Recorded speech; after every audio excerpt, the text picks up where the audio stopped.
So most of the lighting work is done with VrayLights. Let's create a simple teapot and see how the VrayLight works. Okay, so basic teapot, basic VRay physical camera.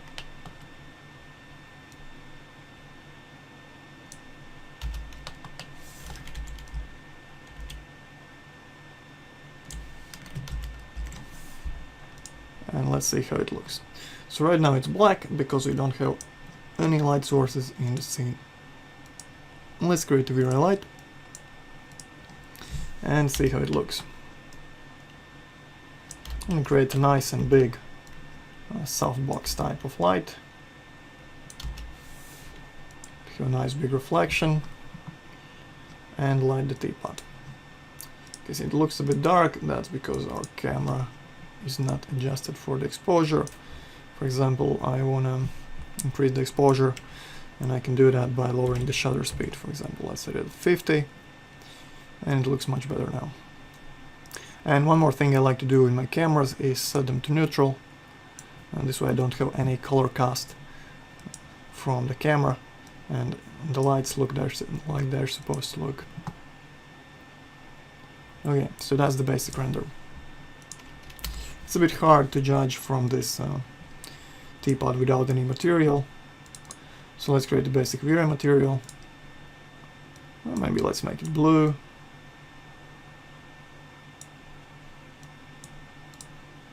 And reflective.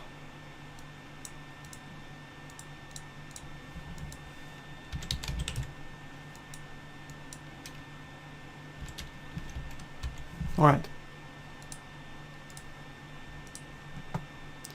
And now you can see the reflections of the light, as well as of the environment. So basic sort of polished plastic or ceramic material. And there you have it. So the basic VrayLight works fine for most of the situations, but in studio lighting, one thing I don't like about it is how crisp it is. Look at the borders, it's perfectly sharp all the way around. I'm gonna copy my camera and make a quick render looking at the light.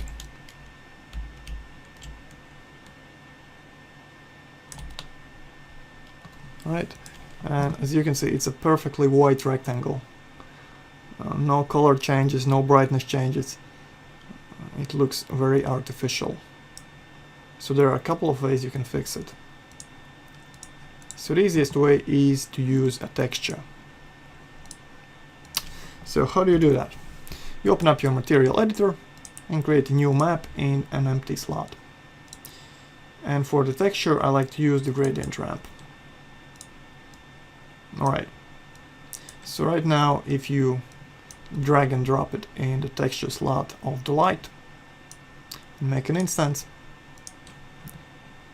you'll see how it affects the light. So this is a really cool effect, but not quite what we're looking for. What we're looking for is a slightly darker light around the edges and brighter in the center.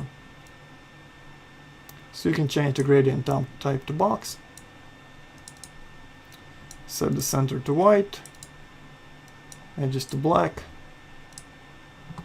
and look at that. Okay, so the transition is a bit too strong, so let's move it over here and brighten it up like that. Okay, I'm also going to give it a slightly yellow color tint as it comes nearer to the edge. And there you have it. Looks much better than before. Let's look from the second camera and notice the reflection. It's not so crisp anymore. It has a slight fall off at the edges. It looks much more natural. So this technique works fine when you have a black background for your renders. If you change the background to something lighter, let's make it even lighter. You can see a little problem here. The edge where we use the black color is darker than the background. This might look a bit unnatural in some cases. I'm going to exaggerate the effect slightly by increasing the black area, just so you can see what I'm talking about. Alright, now look at this dark edge. It doesn't look right, and it looks especially wrong in the reflections. I'm going to go closer.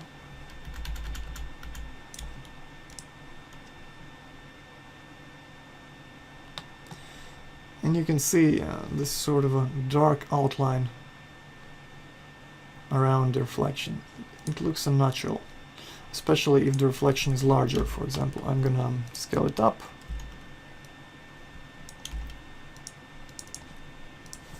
And look at it again. And look at this weird edge. That doesn't look right.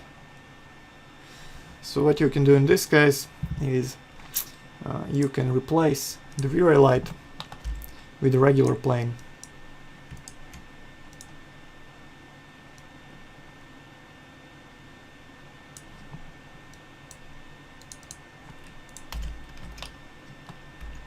Okay, let's move it in the same place. Rotate it.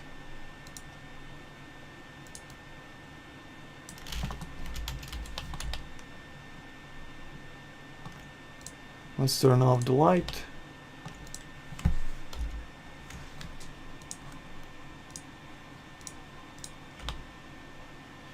And we need to flip the normals of the plane so they're pointing towards the teapot. Okay, and now for this plane we're going to use a VrayLight material. So create a VrayLight material, assign it.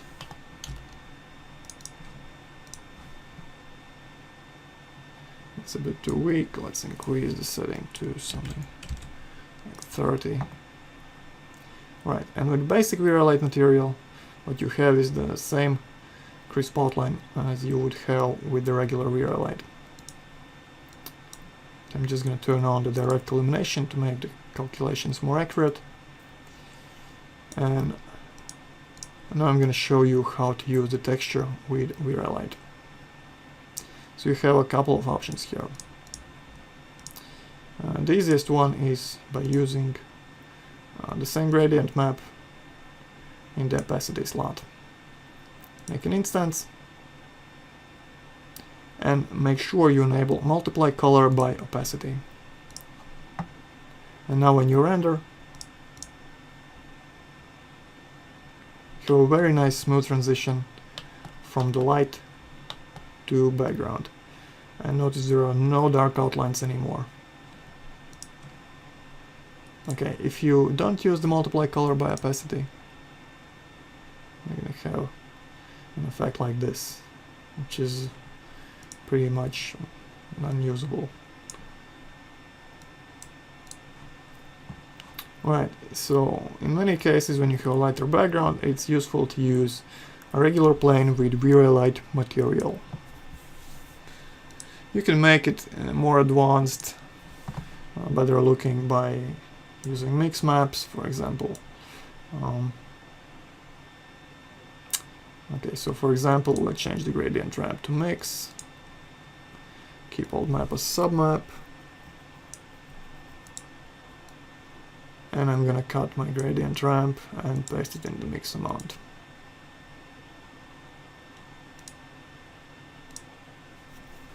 Okay, and in the white color slot, for example, I'm gonna set up a noise.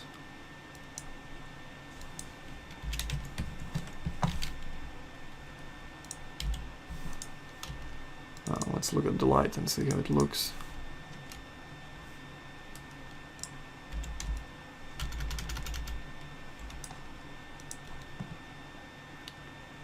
And you can see it's not so perfect anymore.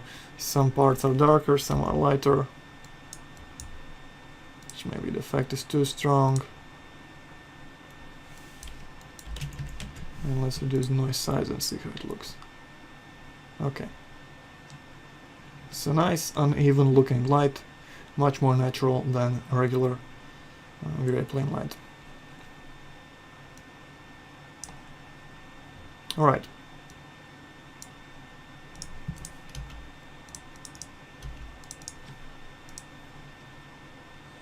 And you can see the effect in the reflections as well. I think it might be a bit too patchy. You can change that by adjusting the value to your darkest noise color. I think that's just about right. Okay. So another way you can simulate a very similar effect is by using a diffuser plane. For example, okay, let's get rid of this light, and let's change the plane to regular V-Ray material.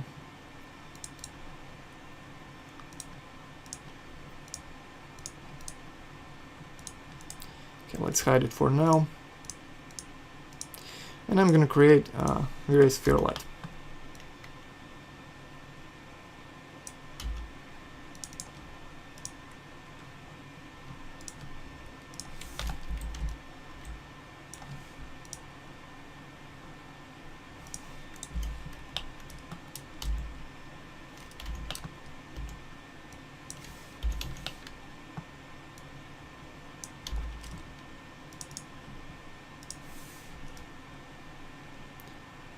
Okay, have a little problem here.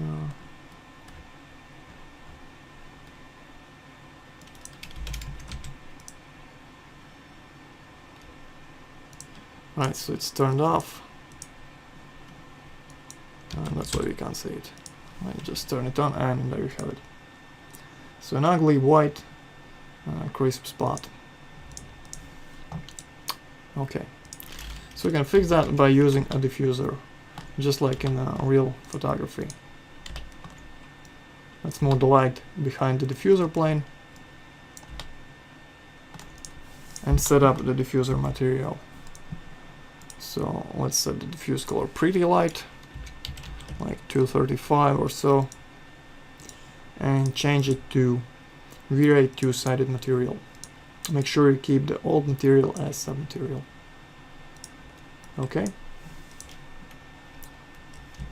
let's try again. And you have a much more natural diffused light over here.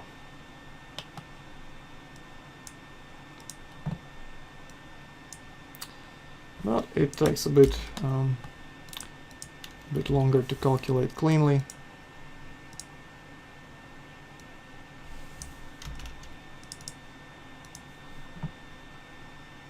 Okay, like that. And let's look at the plane now and see how it looks.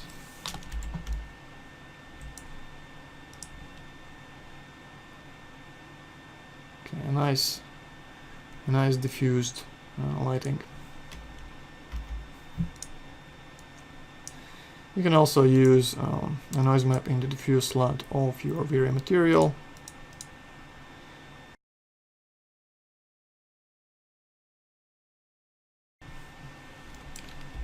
To 100.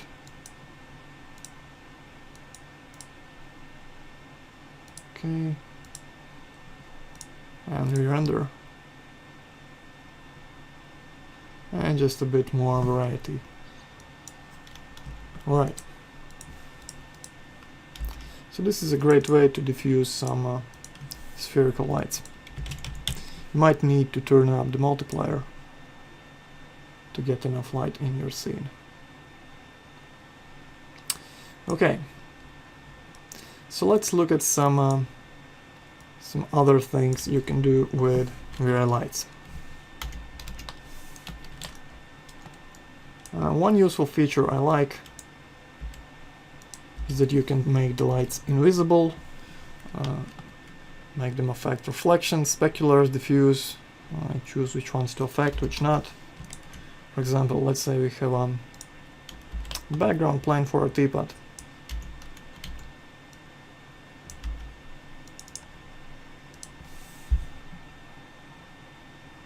Right. And we can use VrayLight to add a highlight on that background. For example, I'm going to use regular plain light here.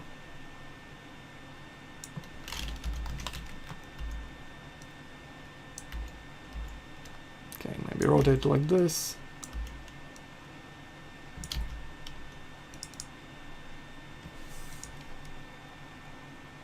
And render. Okay, so you can see you can light the background easily, but you have this weird light visible in your render. That's an easy thing to fix. Just turn on the invisible mode, and once you re-render, the light is gone. I mean, the dark spot is gone, but the light on the background is still visible. Okay.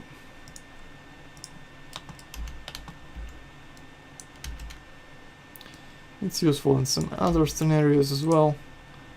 For example, you want to add some more light to a part of your object, but don't want an ugly reflection or any reflection at all. You can, even though it's invisible, it's still reflecting, but you can change that by removing the effect reflections and effect speculars. And it's only going to add light and no reflections. So these are some nice features of VrayLights you can use to trick V-Ray into rendering the scene exactly like you want it. And another thing is you can use the exclude button to select which objects to include or exclude in your lighting. For example, I don't want to light the plane, so let's add that to the exclude list. Now it's only lighting the teapot and the plane stays like it should be dark. Okay, so you can use these tricks to manipulate your scene and create exactly the result you're looking for. Right, I'm going to show you some different setups you can make in the next few videos.